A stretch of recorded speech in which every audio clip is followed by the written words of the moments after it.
Hey friends, hi, welcome to your channel Bina studies. तो आज हम जो देखने वाले हैं वो है मथुरा स्तंभ लेख। या आर्कियोलॉजी एंड हिस्ट्री दोनों के लिए बहुत अच्छा टॉपिक है। इस टॉपिक को आपने बहुत बार पढ़ा होगा, बहुत बार देखा होगा, लेकिन आपने इसकी डिटेलिंग पर ध्यान नहीं दी होगी क्योंकि मैक्सिमम टाइम हम नहीं ध्यान देते।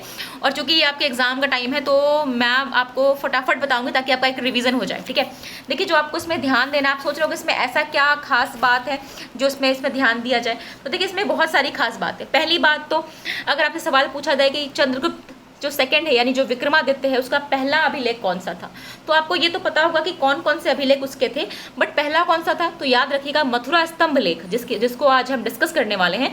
ये चंद्रगुप्त द्वितीय का पहला अभिलेख था। ठीक है, और इसमें सबसे बड़ी खास बात ये है, ये ऐसा अंतिम अभिलेख है जिसमें मतलब कि इसके बाद किसी अभिलेख में ऐसा नहीं किया गया। इसमें राजा का जो राज्य वर्ष है कि मतलब ये अभिलेख राजा के किस राज्य वर्ष में लिखवाया गया ये भी मेंशन है, और ये भी मेंशन है कि इस अभिलेख का टाइम पीरियड क्या है। तो इस अभिलेख का जो टाइम पीरियड है वो 61 संवत यानी 380 ईस्वी है।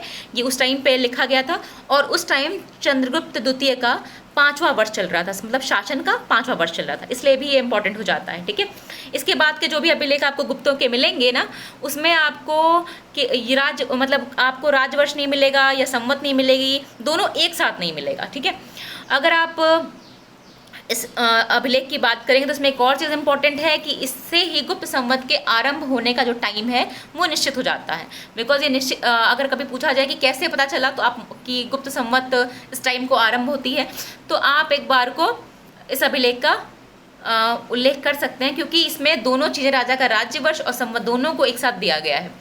लेख में समुद्रगुप्त और चंद्रगुप्त द्वितीय दोनों को परम भट्टारक महाराजा राजाधिराज कहा गया है। क्या कहा गया है?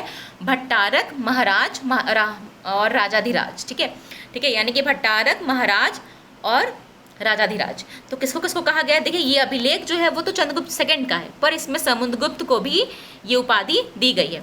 इसलिए कि जो खास बात है वो ये ध्यान रखिए कि इसमें पराशर, उपमित, कपिल और उदित, ये जो पाशुपत संप्रदाय के आचार्य हैं उनके बारे में भी बताया गया है। अब आपको पता ही होगा कि जब आप सेक्ट पढ़ते हैं, ठीक है, शिव से रिलेटेड सेक्ट पढ़ते हैं, उसमें पाशुपत भी आता है जो कि शिव के कहते हैं ना बहुत सारे रूपों की जो अलग अलग रूप बने, उनके अलग शिव के अलग अलग रूप और उसको पूजने वाले अलग अलग सेक्ट बने, उसी में एक पाशुपत था। तो पाशुपत के जो पराशर, उपमित और कपिल हैं और उनके बारे में इस अभिलेख में चर्चा की गई है। साथ ही इसमें 5 महापातक, यानी महापातक का मतलब पाप होता है, तो यहाँ इसमें 5 पापों का भी उल्लेख है। और इस लेख के अंत में शिव की पूजा की गई है। ये बहुत ध्यान रखने वाली बात है क्योंकि जो गुप्त थे वो उनको कहते हैं ना वो विष्णु धर्म के अनुयायी थे और गरुड़ ध्वज था उनका। लेकिन अगर आपसे पूछा जाए कि इस लेख के अंत में किस भगवान की पूजा की गई तो विष्णु नहीं बल्कि शिव थे। ठीक है, और कहते हैं ना कि ये वो टाइम पीरियड था जब ये अभिलेख लिखा गया, जब चंद्रगुप्त द्वितीय ने अपने शासन के प्रारंभिक वर्षों में कुषाणों से मथुरा को विजित किया गया था। तो मथुरा को विजित करने का क्या मतलब है? क्योंकि अगर मथुरा स्तंभ लेख है तो मथुरा स्तंभ लेख तो तभी लिखवाएगा ना जब वहाँ पे उसका राज्य होगा।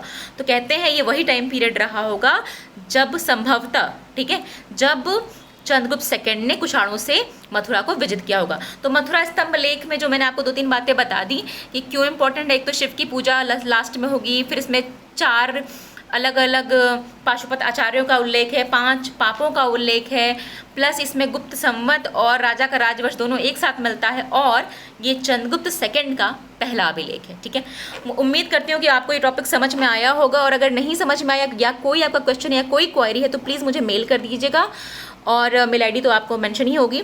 और अगर आपको मेरा वीडियो अच्छा लगा हो तो शेयर, लाइक एंड सब्सक्राइब करना बिल्कुल मत भूलिए, और बेल आइकन प्रेस करना मत भूलिएगा, वरना आपको नोटिफिकेशन नहीं मिल पाएगी। तो मिलेंगे अगले टॉपिक के साथ। सी यू देन, बाय।